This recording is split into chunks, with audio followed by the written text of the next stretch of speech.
Մարտի 3-ին սկսել եմ հացադուլը ՄԱԿ-ի գրասենյակի մոտից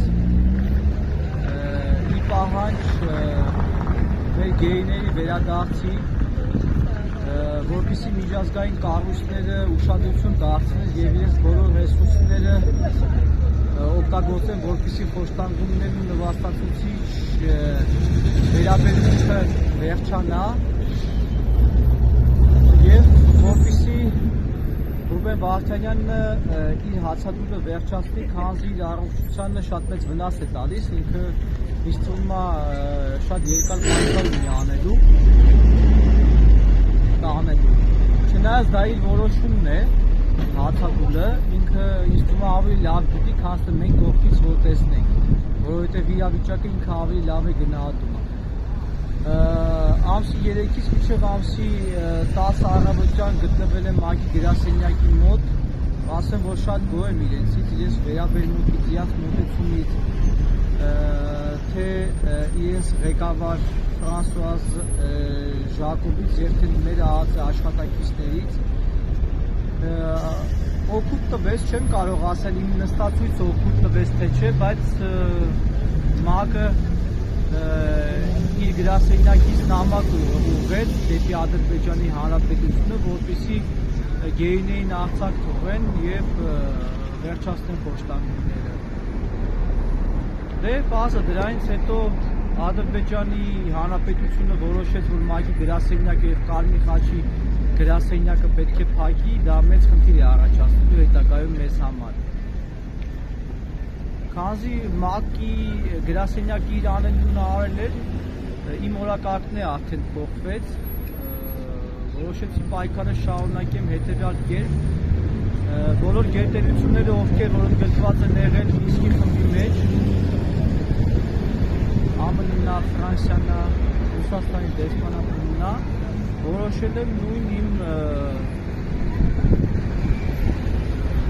բողոքը իրենց ներկայացնեմ, ավելի ուշադրությունը գրավեմ, որպեսզի իրանք ավելի լուրջ նայեն այս ամեն ինչին, քանզի Ադրբեջանը առաջ է քաշել այն մեղադրանքը, որ իրենք համարվում են ահաբեկիչներ։ Իսկ մոտ արդեն ավտոմատ կերպով հաղթ է առաջանում, եթե Մինսկի խմբի դիտորդները գնում էին Արցախ, հետո Ադրբեջան, սկզբից ինչ ահաբեկիչների մոտ էին գնում, այդ հաղթին իրանք պետք է պատասխանեն եւ որպես գերտերություն ինձ թվում է Ռուսաստանը կարող է իր ազդակները ունենալ եւ ճնշում օգտագործում այդ բառը, թե իր հեղինակությունը օգտագործի Վլադիմիր Պուտինը, որպեսզի արդարությունը վերականգնվի, այսինքն ոնց են պայմանավորվել, որ բոլոր գերիները պետքա ետ դառնան, անկախ մեր գերիների սկսած ռազմաքաղաքական գործիչների եւ սովորական մեր հայրենիքները, ովքեր որ գնացել են պատերազմելու հանուն մեր ԴՆԹ-ի, հանուն մեր գոյատևման, հանուն մեր ապագայի, այսօր գերեվարված են, ինձ թվում է, որ բոլորը պետքա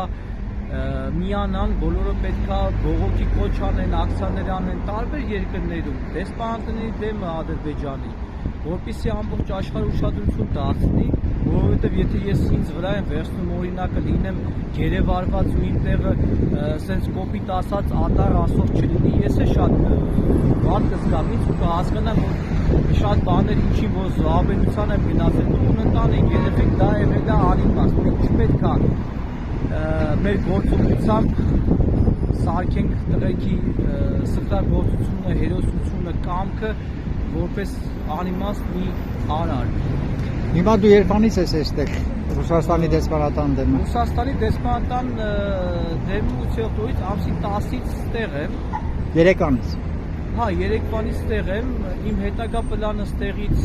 առավոտյան կտեղափոխվեմ Ֆրանսիայի դեսպանատուն, Ամերիկայի դեսպանատուն, ԵՄ,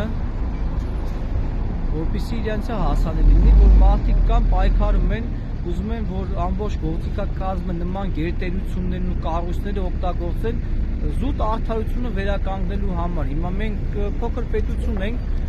շատ ռեսուրս ու հնարավորություն չունենք, հեղինակություն չունենք, բայց Եթե մենք մեկին ընդունում ենք որպես հեղինակային երկիր, որպես ուժեղ երկիր, ուրեմն իրա վրա արդեն ավտոմատ պարտավորվածությունն է ընկնում արդարությունը վերականգնել։ Այդ իսկ պատճառով մեր տարածաշրջանում որպես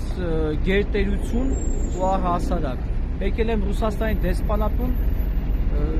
հիշեցնելով, որ եռակողմ հայտարարություն ունենք, շատ մենք իրար Մինսկի